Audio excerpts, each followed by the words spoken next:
Assalamualaikum warahmatullahi wabarakatuh. Alhamdulillahi rabbil alamin. Allahumma salli ala Sayyidina Muhammad wa ala ali Sayyidina Muhammad. Hari ini kita akan menceritakan kisah-kisah tentang Rasulullah SAW dan para sahabat-sahabatnya.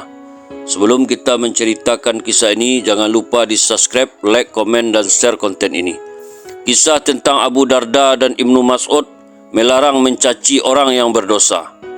Dikeluarkan oleh Ibnu Asyakir dari Abu Qatadah bahawa Abu Darda radhiyallahu anhu melewati seorang lelaki yang telah melakukan dosa. Orang-orang mencacinya. Maka Abu Darda bertanya kepada mereka, "Jika kamu menjumpainya dalam sebuah telaga, apakah kamu akan mengeluarkannya dari telaga itu?" Mereka menjawab, "Ya." Kata Abu Darda, "Karena itu janganlah kamu mencaci saudaramu dan hendaknya kalian semua memuji Allah yang memaafkan kalian." Mereka pun berkata, "Apakah engkau tidak membencinya?" Jawab Abu Darda, "Aku hanya membenci amalan buruknya, dan sekiranya ia meninggalkan amalan buruknya, maka ia adalah saudaraku." Sebagaimana dalam Al-Kanz, dikeluarkan juga oleh Abu Nuaim dalam kitab Al-Hilyah dari Abu Qatadah serupa dengan hadis ini. Dikeluarkan oleh Ibnu Asyakir dari Ibnu Mas'ud radhiyallahu anhu yang berkata, "Jika kamu melihat saudaramu mendekati perbuatan dosa, maka janganlah kamu menjadi pembantu syaitan terhadapnya dengan mengatakan, 'Ya Allah, binasakanlah ia. Ya Allah, laknatilah ia.' Tetapi hendaknya kamu meminta keselamatan dari Allah, kerana kita adalah sahabat-sahabat Muhammad sallallahu alaihi wasallam. Kita tidak berkata mengenai seseorang sehingga ia mengetahui bagaimana ia wafat. Sekiranya ia wafat dengan kebaikan, maka kami pun mengetahui bahawa ia telah melakukan kebaikan.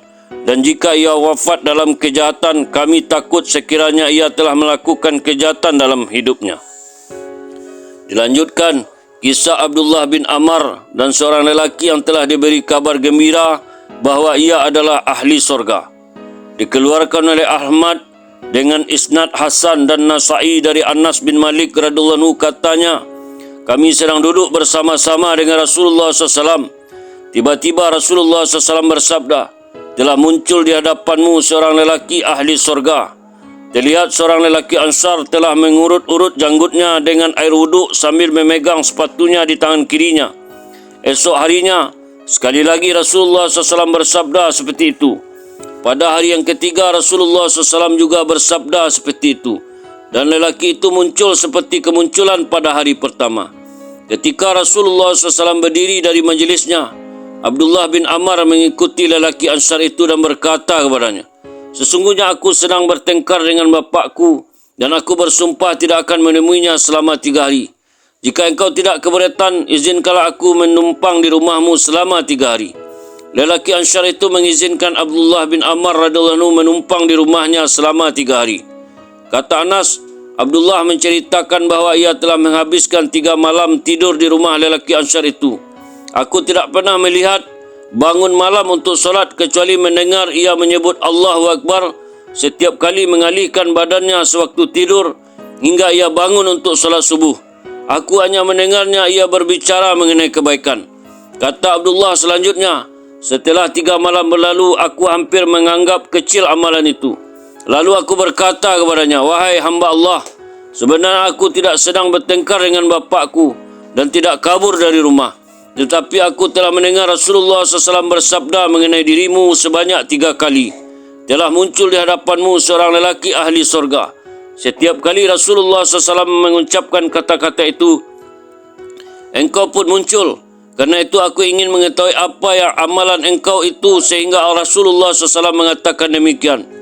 Akan tetapi aku tidak melihat amalan istimewa yang kau lakukan.' Lelaki Ansar itu berkata, 'Tidak ada amalan lain yang aku lakukan selain yang kau lihat.' Ketika aku berpaling darinya, ia memanggilku dan berkata, 'Tidak ada amalan lain yang telah aku lakukan selain yang engkau lihat, dan aku tidak pernah menyimpan rasa dendam atau hasad kepada seorang pun atas kebaikan yang telah dikaruniakan Allah kepadanya.' Aku berkata, 'Inilah amalan yang menyebabkan Rasulullah SAW bersabda demikian tentang dirimu.' Diriwayatkan oleh Abu Ya'la dan Al-Bazar seperti itu dan menamakan lelaki Ansar itu adalah Sa'ad. Dilanjutkan, kisah tentang wajah Abu Dujanah yang bercahaya ketika sakit. Dikeluarkan oleh Ibnu Sa'ad dari Zaid bin Aslam radhiyallahu anhu katanya, beberapa orang masuk menengok Abu Dujanah ketika ia sedang sakit. Wajahnya bercahaya walaupun ia dalam keadaan sakit. Maka seseorang bertanya kepadanya, apakah yang menyebabkan wajahmu begitu bersinar-sinar? Abu Dujanah menjawab, aku tidak mempunyai amalan lain yang aku bergantung kepadanya kecuali dua amalan. Salah satunya, aku tidak berkata-kata kecuali yang memberi manfaat kepadaku, dan aku selalu menjaga kebersihan hatiku terhadap kaum muslimin. Dilanjutkan kisah rasa gembira Abdullah bin Abbas karena kegembiraan kaum muslimin. Dikeluarkan oleh At-Tabrani dari Ibnu Buraidah Al-Aslami, katanya, seorang lelaki telah mencaci maki Ibnu Abbas. Maka Ibnu Abbas pun berkata, sesungguhnya engkau telah mencaci maki aku, walaupun aku mempunyai 3 sifat pada diriku. Pertama, setiap kali aku melewati setiap ayat dalam kitab Allah, aku suka sekiranya semua manusia mengetahui apa yang aku ketahui. Kedua, apabila aku mendengar seorang hakim berlaku adil dalam hukumnya, aku merasa gembira seolah-olah tidak ada tuduhan apapun dibuat terhadapnya. Ketiga, setiap kali aku mendengar air hujan turun di suatu tempat, aku akan merasa gembira walaupun binatang-binatang ternakku tidak digembalakan di sana. Kata Al-Haisami, hadis ini telah diriwayatkan oleh At-Tabrani dan perawi-perawinya sahih. Dikeluarkan oleh Al-Baihaqi sebagaimana dalam Al-Isbah dan Abu Nuaim dalam Al-Hilyah. Dilanjutkan kisah tentang pelayanan baik Rasulullah SAW kepada seorang lelaki yang buruk kelakuannya. Dikeluarkan oleh Ahmad dari Aisyah radhiyallahu anha, katanya, seorang lelaki meminta izin untuk masuk menemui Rasulullah SAW. Rasulullah SAW bersabda, ia adalah orang yang paling buruk kelakuannya di keluarganya. Ketika lelaki itu masuk, Rasulullah SAW merasa gembira dan tersenyum melihat kedatangannya. Kemudian seorang lelaki lain datang dan memohon izin pula untuk menemui Rasulullah SAW. Rasulullah SAW bersabda, ia adalah seorang yang terbaik di dalam keluarganya. Tetapi ketika lelaki itu masuk, Rasulullah SAW tidak menyambutnya dengan gembira dan senyum. Melihat demikian, Aisyah radhiyallahu anha lalu bertanya kepada Rasulullah SAW, ya Rasulullah, si fulan telah meminta izin untuk masuk dan engkau mengatakan sebagaimana yang telah engkau katakan. Engkau tersenyum dan menyambut kedatangannya dengan perasaan gembira. Ketika seorang lelaki lain minta izin untuk masuk, maka engkau berkata sebagaimana yang engkau katakan kepada lelaki itu.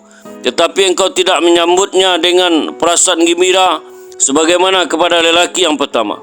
Rasulullah SAW bersabda, ya Aisyah, sesungguhnya sejahat-jahatnya manusia adalah orang yang menyelamatkan diri dari kejahatannya. Al-Haisami mengatakan hadis ini diriwayatkan oleh Ahmad dan perawi-perawinya sahih. Dikeluarkan juga oleh Al-Bukhari dari Kitabul Adab dengan ringkas.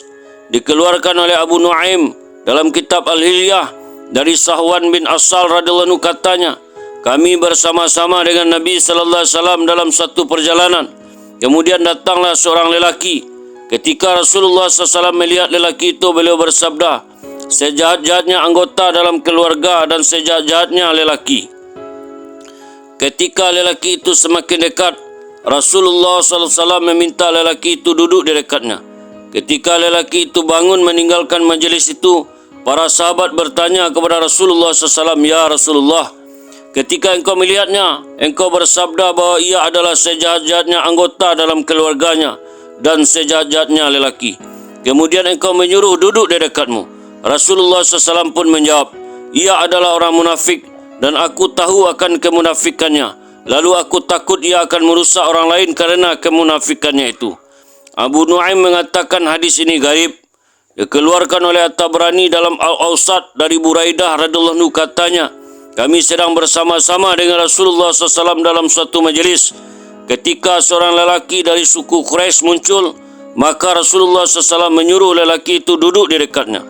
Ketika lelaki itu meninggalkan majlis, Rasulullah SAW bersabda, ya Buraidah, apakah engkau mengenali lelaki itu? Aku pun menjawab, ya, ia adalah seorang lelaki yang paling dihormati dan paling banyak mempunyai harta di kalangan orang Quraisy. Rasulullah SAW mengulang-ulang pertanyaan itu sebanyak 3 kali. Maka aku pun berkata, "Ya Rasulullah, saya telah memberitahu engkau apa yang saya ketahui mengenainya, dan engkau pasti mengetahui lebih jauh tentang dirinya." Rasulullah SAW bersabda, "Ia adalah salah seorang yang tidak akan dihisap pada hari kiamat." Alhamdulillah, itulah kisah-kisah tentang Rasulullah SAW dan para sahabat-sahabatnya. Semoga dengan mendengarkan kisah ini akan menambah ketaatan kita kepada Allah, kecintaan kita kepada Allah, bahwasanya kehidupan yang sebenarnya adalah kehidupan akhirat.